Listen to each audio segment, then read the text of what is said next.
Hello students, हम सभी science के स्टूडेंट्स हैं और हम सब साइंस को बहुत ही गहराई से समझना चाहते हैं। लेकिन साइंस कोई छोटी सी चीज़ नहीं है जो बहुत ही जल्दी या कुछ घंटों में या कुछ मिनटों में समझ में आ जाए, क्योंकि हम अब साइंस की एक महत्वपूर्ण ब्रांच फिजिक्स की स्टडी करने जा रहे हैं। 11th क्लास का ये फर्स्ट चैप्टर है फिजिक्स का, जिसका नाम है फिजिकल वर्ल्ड। इस फर्स्ट चैप्टर से शुरुआत करूँगा। आप सभी जानते हैं कि ये first chapter examination point of दृष्टि से ये इम्पॉर्टेंट नहीं है, लेकिन फिर भी इस फर्स्ट चैप्टर की स्टडी करना बहुत ज़रूरी है।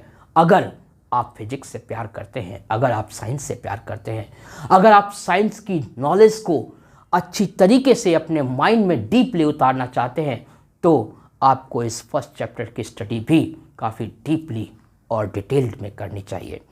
तो क्योंकि मैं फिजिक्स से प्यार करता हूं, इसलिए मैं इस फर्स्ट चैप्टर को स्किप करके आगे पहुंचकर डायरेक्ट सेकंड चैप्टर से स्टार्ट नहीं करना चाहता। इसलिए फर्स्ट चैप्टर के बारे में थोड़ा थोड़ा नॉलेज लेना बहुत ज़रूरी है। डीप नॉलेज तो कभी एंड हो नहीं सकती, लेकिन हाँ, इतनी नॉलेज कि हमें फर्स्ट चैप्टर अच्छे से समझ में आ जाए, इतनी नॉलेज लेना बहुत ज़रूरी है। तो देखिए, फिज़िक्स साइंस की ब्रांच है, तो हमें साइंस समझना है। साइंस क्या है? आज जो कुछ भी घटनाएं वर्ल्ड में घट रही हैं, हमारे चारों तरफ घट रही हैं, स्पेस में और जहाँ कहीं भी हम जो देख रहे हैं, ये सब साइंस का ही रूप है। हम देख पा रहे हैं, आप मुझे देख पा रहे हैं, मैं आपको सुन पा रहा हूँ, आप मुझे सुन पा रहे हैं। हम इन रंगों को देख रहे हैं, इस रंग बिरंगी दुनिया को देख रहे हैं। अपनी अर्थ को जो हमने घूमते हुए देखा है, हमने दूसरे प्लैनेट्स को जो घूमते हुए देखा है, हम किसी चीज़ का जो एक चीज़ को दूसरी चीज़ में कन्वर्ट कर पा रहे हैं, कई चीज़ों को मिलाकर, दो या दो से अधिक चीज़ों को मिलाकर, ये भी सब साइंस का ही रूप है।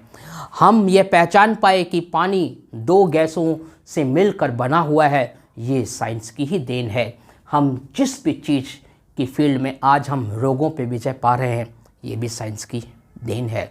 डिजीज़ पे हमने काफ़ी कंट्रोल कर लिया है या उनसे लड़ने की क्षमता पैदा कर ली है, ये सब साइंस की ही देन है।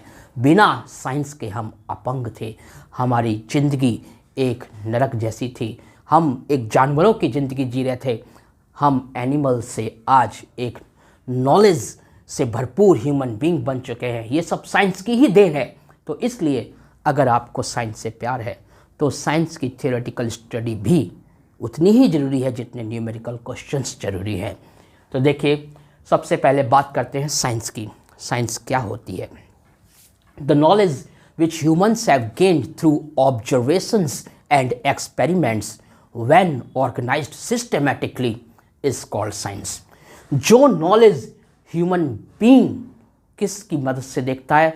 अपनी आइज़ की, अपनी लाइट की मदद से, अपने चारों ओर को ऑब्जर्व करके जो देखता है, और देखने से जो नॉलेज ह्यूमन बीइंग्स गेन करता है, और एक्सपेरिमेंट करके चेक करता है कि बार बार का जो रिजल्ट है वो कैसा आ रहा है। तो एक्सपेरिमेंट्स के जरिए और ऑब्जर्वेशंस के जरिए मनुष्य या ह्यूमन बीइंग्स जिस नॉलेज को गेन करता है, जब वो नॉलेज एक सिस्टमैटिक ढंग से ऑर्गेनाइज कर दी जाती है, तो वो नॉलेज साइंस का रूप ले लेती है। क्यों?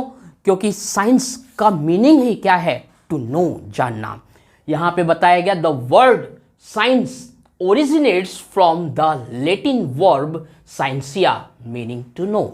जो साइंस नाम का वर्ड है, ये लेटिन वर्ब साइंसिया से उत्पन्न हुआ है, और लेटिन वर्ब साइंसिया की मीनिंग है टू नो, यानी जानना। जानना, नॉलेज गेन करना, जानना, और जानकर उस नॉलेज को एक लॉ के रूप में, प्रिंसिपल के रूप में प्रतिपादित करना, और इस तरीके से उसे ऑर्गेनाइज करना कि कोई भी उस नॉलेज का जब यूज़ करे तो एक्सपेरिमेंट के बाद सेम रिजल्ट्स हासिल हो। ये है साइंस। तो देखिए, साइंस बहुत ही ब्रॉड है, बहुत ही विस्तृत है। साइंस का दायरा, साइंस का स्कोप, साइंस का क्षेत्र बहुत ही बड़ा है।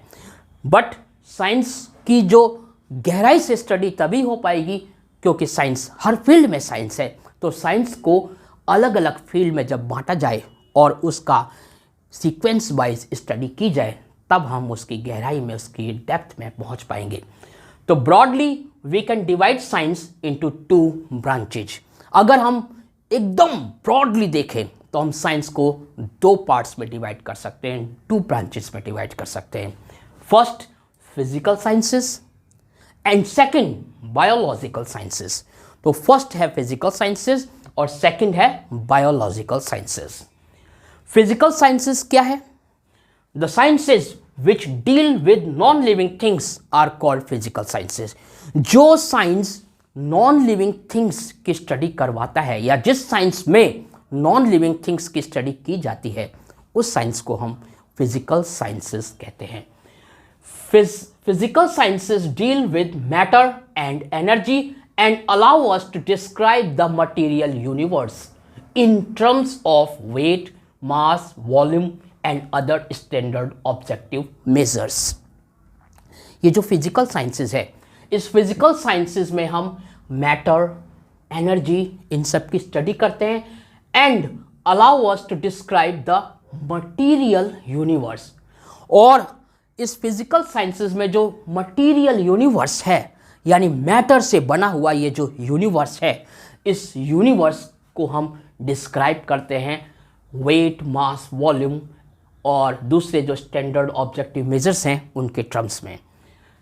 फॉर एग्जांपल फिजिकल साइंसेस के कुछ एग्जांपल्स यहाँ पे हैं, जैसे physics, chemistry, geology, geography, astronomy, oceanology. ये सब क्या है? फिजिकल साइंसेस हैं। ये सब फिजिकल साइंसेस की ब्रांचेज हैं। तो फिजिकल साइंसेस में फिजिक्स आता है, केमिस्ट्री आती है, जियोलॉजी आती है, जियोग्राफी, एस्ट्रोनॉमी आता है, ओशियनोलॉजी आती है और भी कई साइंसेस फिजिकल साइंसेस में आते हैं। फिजिकल साइंसेस के बाद साइंस की जो दूसरी ब्रांच है उसका नाम है बायोलॉजिकल साइंसेस। तो बायोलॉजिकल साइंसेस क्या है? देखिए, the sciences which deal with living things. जो साइंस, जिस साइंस में हम लिविंग थिंग्स की स्टडी करते हैं, लिविंग थिंग्स के बारे में डिटेल्ड में जानने की कोशिश करते हैं, उस साइंस को हम बायोलॉजिकल साइंसेस कहते हैं।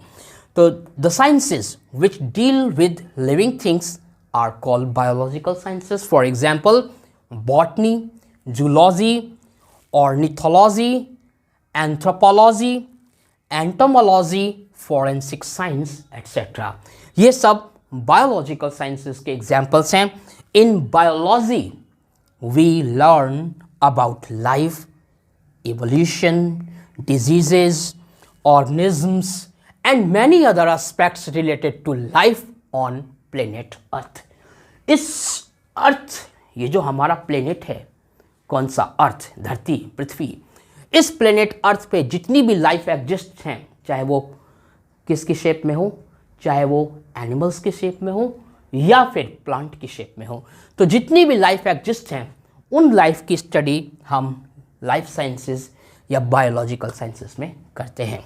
देखिए, life science is a group of advanced biology. ये जो एडवांस्ड बायोलॉजी है, इस एडवांस्ड बायोलॉजी की जितनी भी साइंस हैं या उसके जितनी भी ब्रांचेज हैं, उन सब का ग्रुप लाइफ साइंस कहलाता है। Life science is also called biological science. Life science को हम बायोलॉजिकल साइंस भी कह सकते हैं। Life sciences describe living organisms, their internal processes and their relationship to each other and the environment. Life science में हम क्या पढ़ते हैं? लाइफ साइंस में हम किस चीज़ की स्टडी करते हैं? Life sciences describe living organisms. जो लिविंग ऑर्गेनिजम्स हैं, सजीव प्राणी हैं, जीवित प्राणी हैं, उनके बारे में डिस्क्राइब किया जाता है लाइफ साइंसेस में।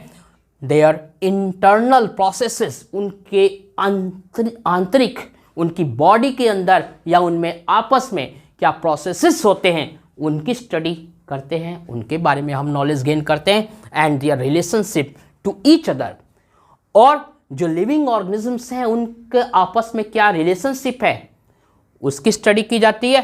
एंड द एनवायरनमेंट, और लिविंग ऑर्गेनिजम्स का एनवायरनमेंट के साथ क्या रिलेशनशिप है उनकी भी स्टडी हम लाइफ साइंसेस में करते हैं, यानी बायोलॉजिकल साइंसेस में इन सब चीज़ों की नॉलेज गेन की जाती है। देखिए, साइंस के डिफरेंट डिफरेंट ब्रांचेस हैं, बट जब साइंस के डिफरेंट डिफरेंट ब्रांचेस की स्टडी की गई तो ये पाया गया कि ऐसी बहुत सी साइंसेस हैं जो आपस में रिलेटेड हैं, आपस में कनेक्टेड हैं। एक साइंस को पूरी तरीके से तब तक डिस्क्राइब नहीं किया जा सकता जब तक कि हम किसी दूसरी साइंस की ब्रांच का सहारा ना लें या उससे उसका रिलेशन ना स्थापित करें। तो इस कारण से कुछ साइंसेस हैं जिनको ओवरलैप करना पड़ा, तो ओवरलैपिंग साइंसेस भी हैं। तो ओवरलैपिंग साइंसेस के कुछ एग्जांपल्स देखिए, जैसे फिजिक्स और केमिस्ट्री। फिजिक्स और केमिस्ट्री मिलकर फिजिकल केमिस्ट्री बन गई, ये साइंस की नई ब्रांच आ गई। एस्ट्रोनॉमी और फिजिक्स ये दोनों मिलकर मर्ज होकर एस्ट्रोफिजिक्स बन गए।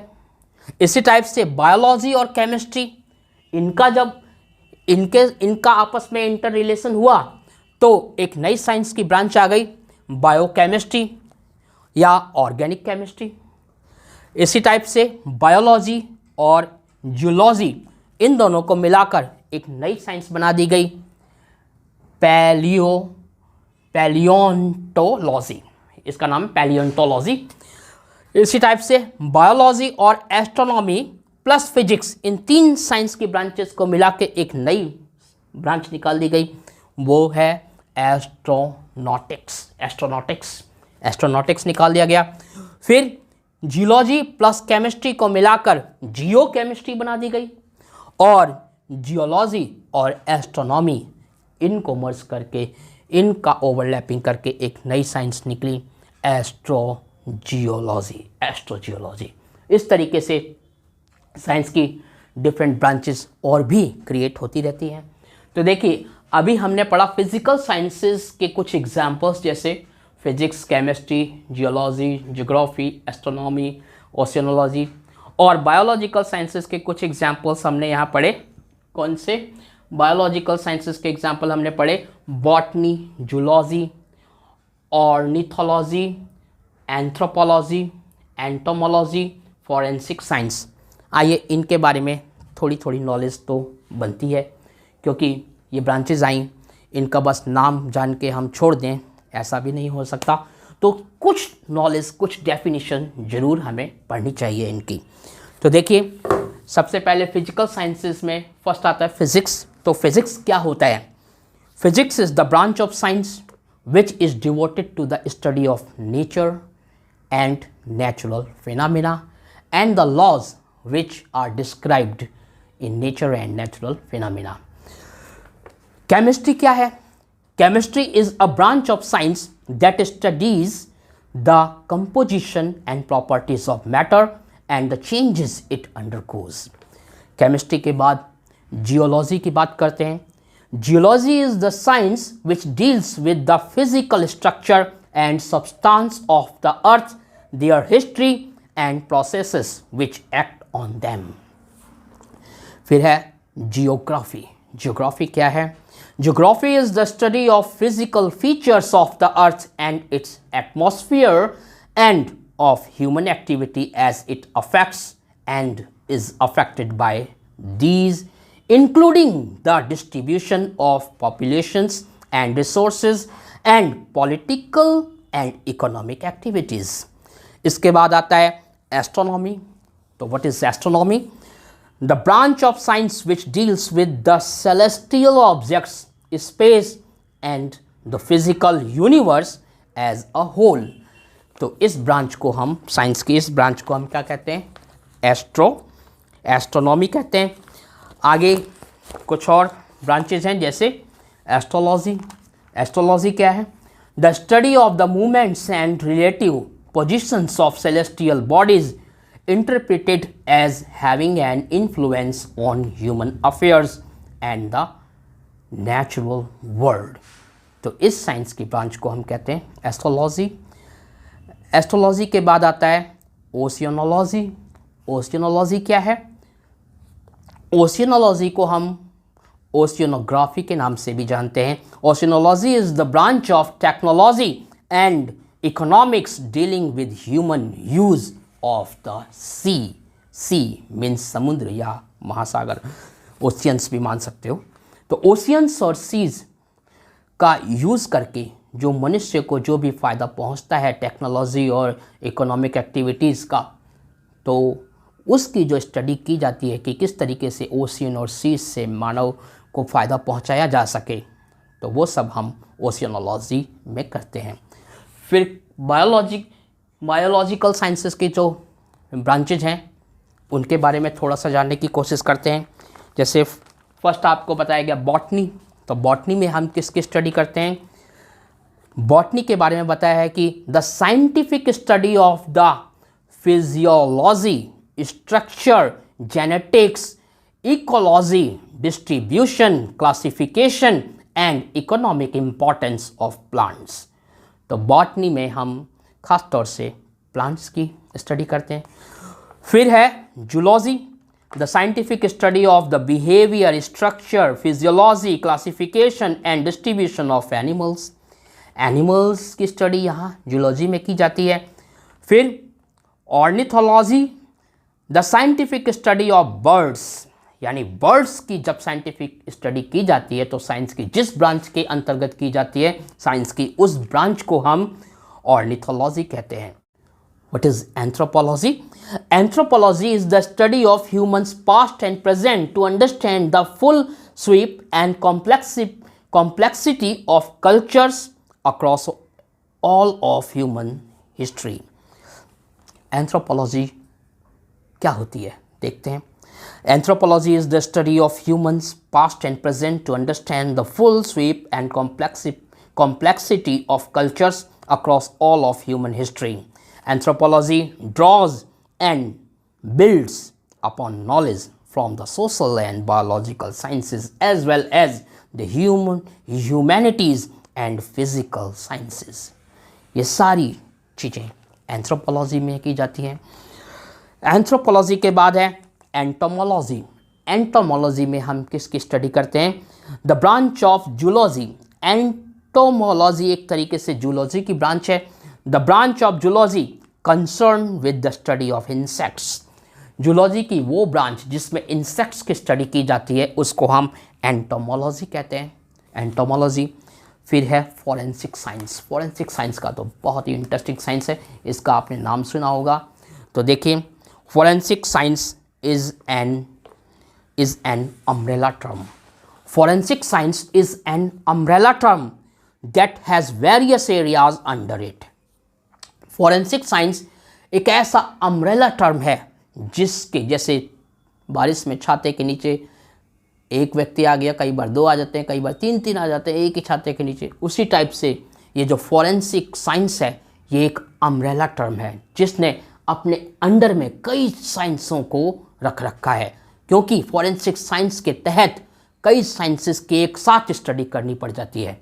तो कहा गया है कि forensic science is an umbrella term that has various areas under it. When a crime is committed and the forensic team is called in, there are many experts who cover this specialized fields.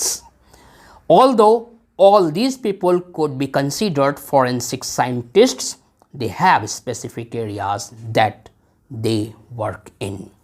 In other words, अगर हम forensic science को दूसरे शब्दों में यहाँ define करें, then in other words, forensic science is the scientific method of gathering and examining information about the past which is then used in a court of law. यानी criminal दुनिया में या कानून की दुनिया में सबूत वगैरह इकट्ठा करने के लिए जिस साइंस का यूज़ किया जाता है उस साइंस को हम यहाँ पे फॉरेंसिक साइंस कहते हैं, जिसके तहत क्रिमिनल्स की सारी साइंटिफिक स्टडी की जाती है और ये पता लगाया जाता है कि जो भी चीज़ें मिली हैं, जो भी एविडेंसेस मिले हैं वो क्रिमिनल से रिलेटेड हैं या नहीं हैं। तो साइंटिफिक यहाँ पे हमने साइंस की डिफरेंट ब्रांचेस पढ़ी। इसके बाद हम देखते हैं साइंटिफिक मेथड्स क्या हैं, साइंटिफिक मेथड्स को जानने की कोशिश करते हैं। तो साइंस में साइंस को डीपली समझने के लिए कुछ साइंटिफिक मेथड्स होते हैं, कुछ साइंटिफिक थ्योरी होती हैं, तो scientific methods and scientific theories को समझने की कोशिश करते हैं। देखिए, we know that science is a systematic attempt to explore and understand natural phenomena in as much detail and depth as possible. हम जानते हैं, क्या जानते हैं, कि साइंस एक सिस्टमैटिक अटेम्प्ट है, एक सिस्टमैटिक अटेम्प्ट है, एक सिस्टमैटिक प्रयास है। किस चीज का?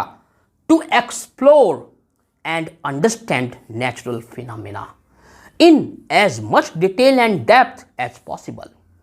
यानी नेचुरल फिनोमेना या नेचर में घटने वाली घटनाओं को एक्सप्लोर करना, उनका एक्सपेरिमेंट करना, उनके ऊपर प्रिंसिपल देना, उनको अच्छे से समझना, ये सब साइंटिफिक मेथड में आता है। और इसी कार्यों को करके हम साइंस को जान पाते हैं।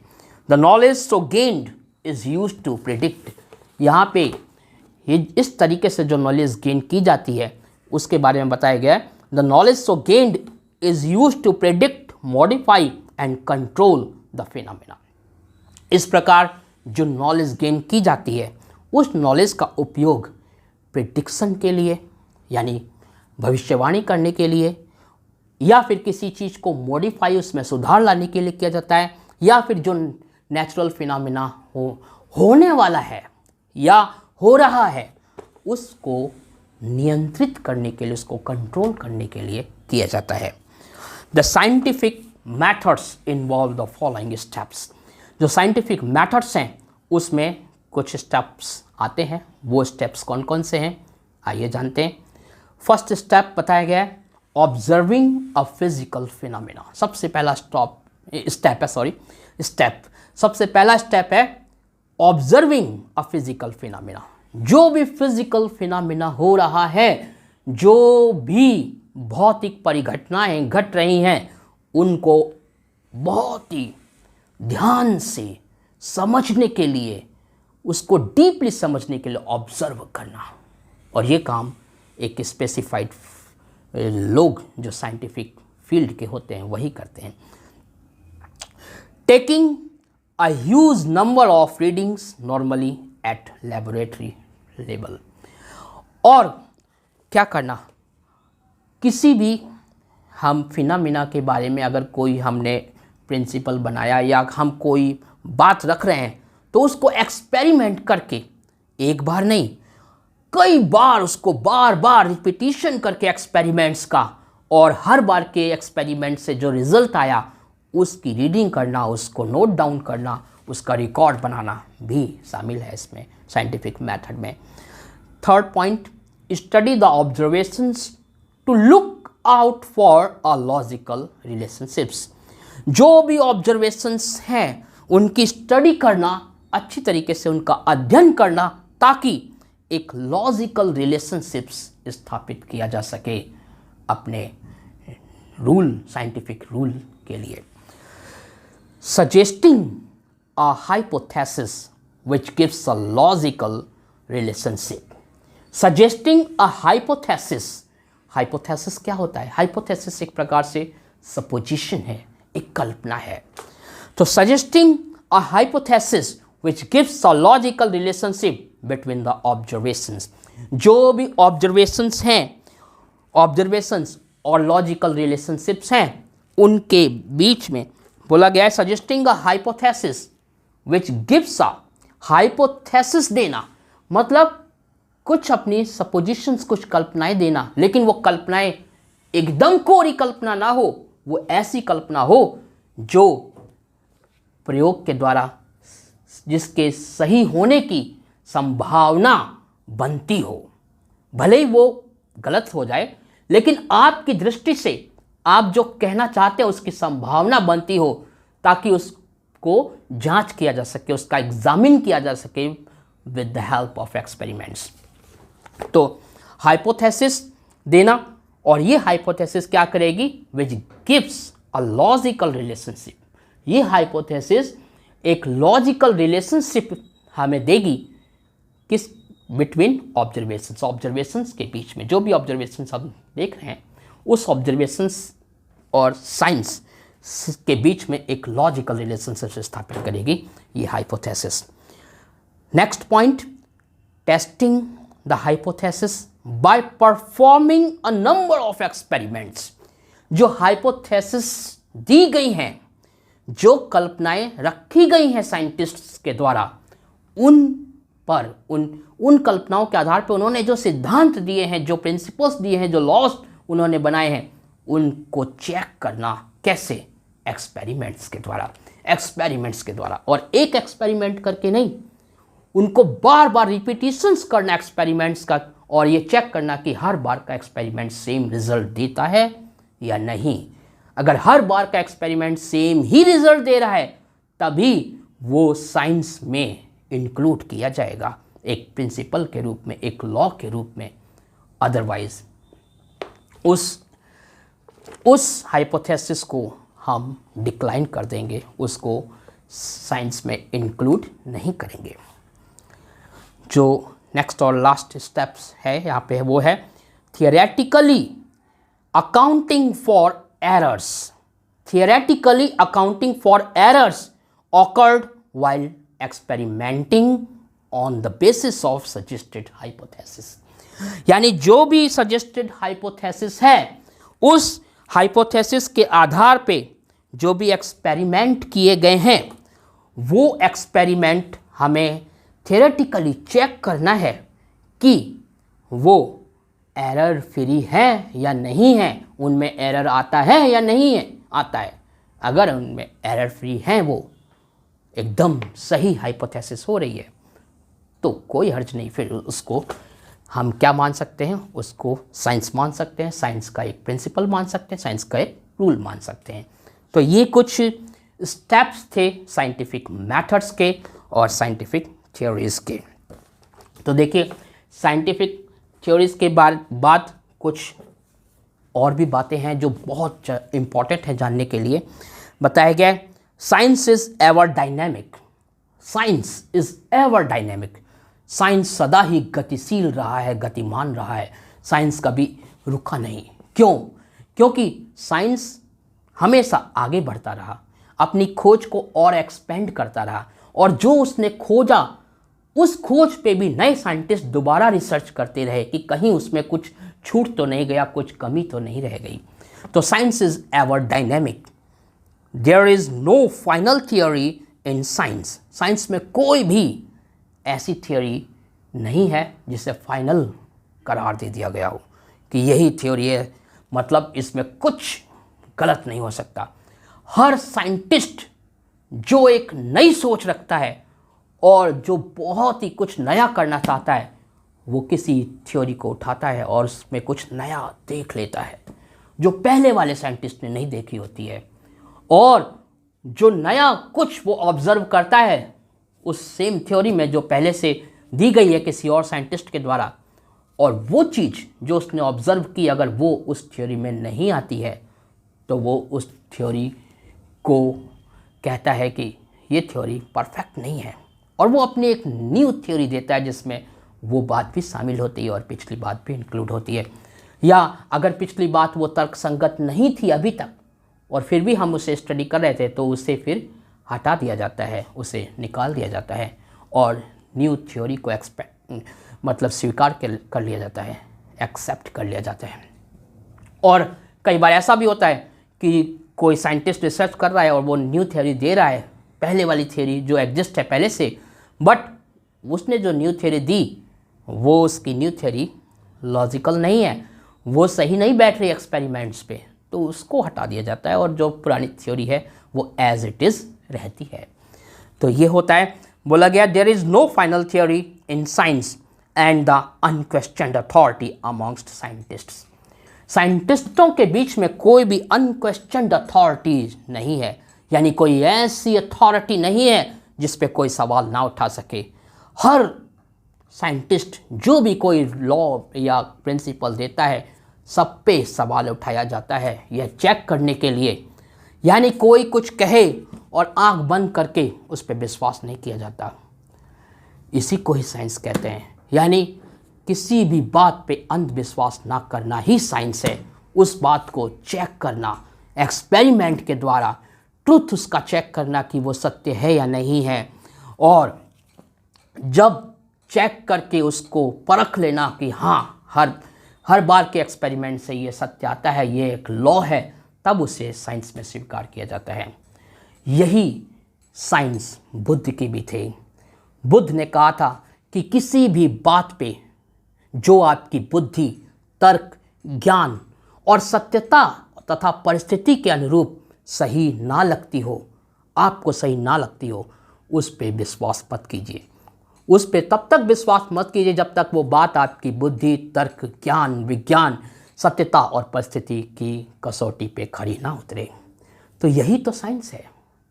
अगर यही साइंस हर जगह व्याप्त हो जाए, सबके मन में व्याप्त हो जाए, तो अंधविश्वास हट जाएगा और साइंस बहुत तेज़ी से पूरी दुनिया में फैल जाएगी। हमारा भारत भी बड़ी तेज़ी से तरक्की करेगा। तो देखिए, ये बात साइंस के बारे में कही गई है। जैसे कुछ एग्जाम्पल्स लेते हैं यहाँ पे।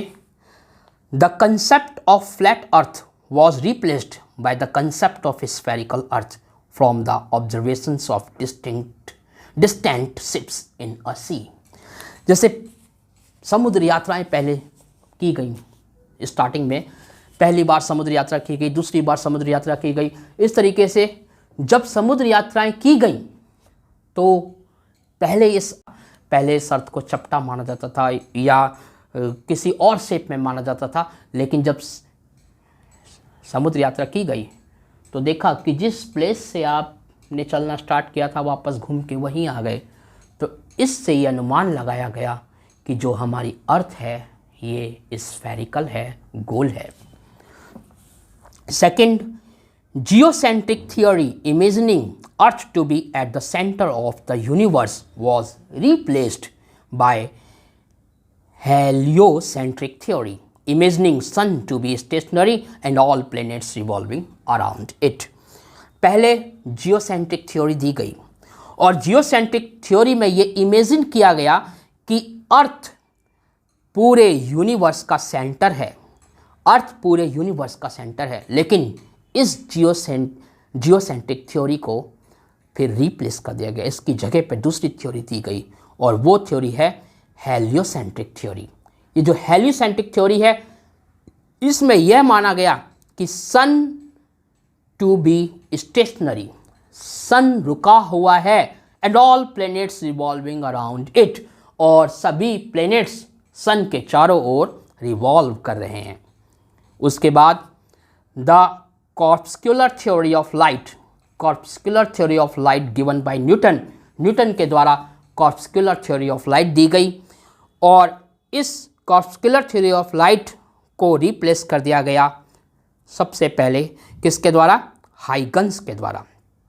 और कॉर्पस्कुलर थ्योरी ऑफ लाइट की जगह पे Huygens wave theory of light दी गई, which was replaced later by Planck's quantum theory of light.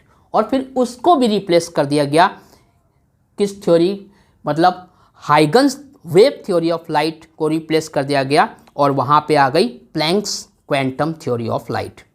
Finally dual theory of light was given by de Broglie to account for all the phenomena observed in case of light.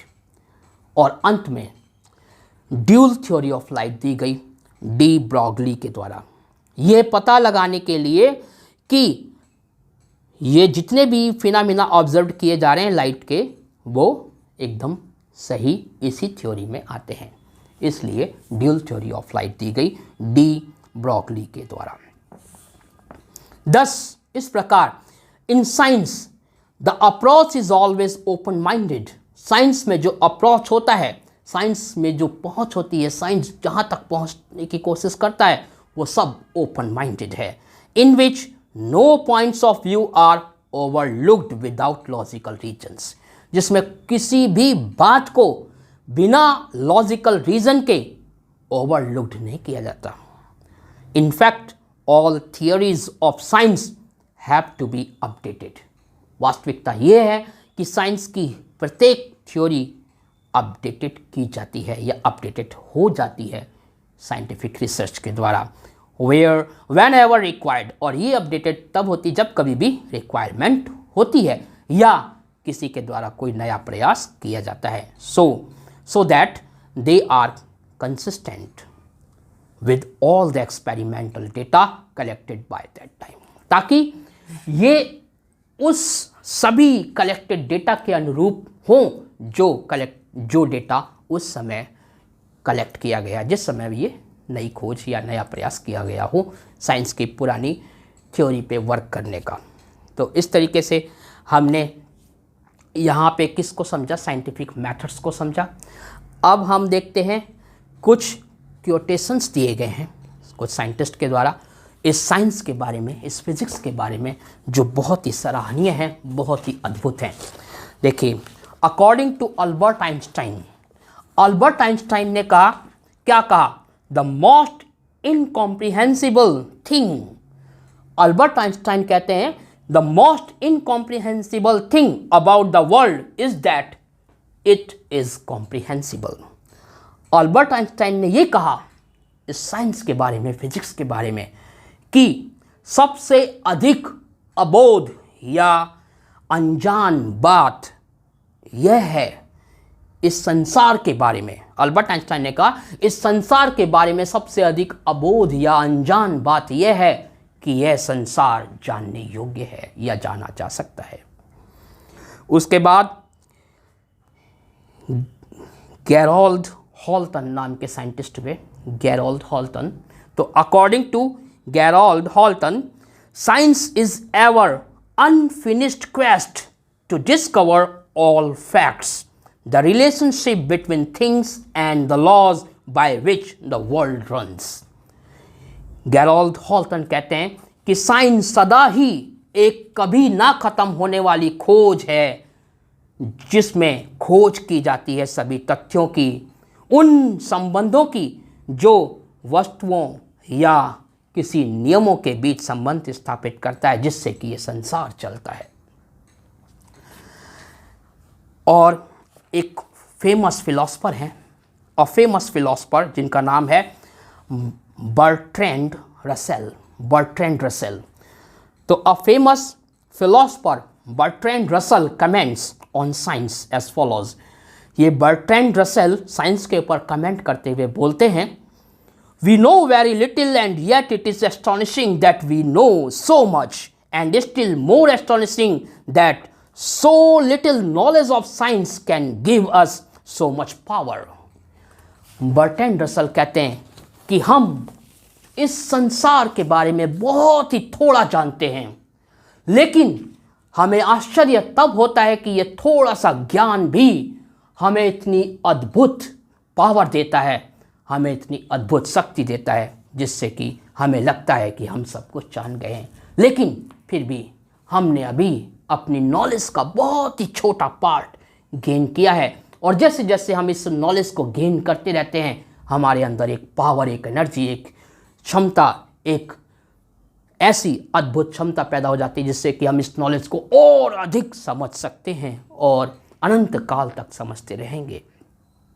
तो I hope आपको ये first part, जो आपके physical world 11th class की physics का पहला chapter था, इसकी कुछ बातें जो मैंने समझाने की कोशिश की है आपको समझ में आई होगी।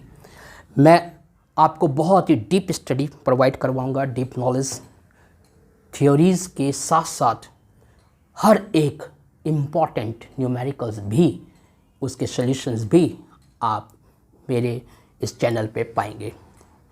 आपने इस वीडियो को देखा, इसके लिए थैंक्स अ लॉट। और अगर आपने चैनल सब्सक्राइब नहीं किया है तो ज़रूर कीजिए, क्योंकि वीडियो आपको लगातार मिलते रहेंगे। क्यों मिलते रहेंगे? क्योंकि I love physics, I love science. Thank you very much.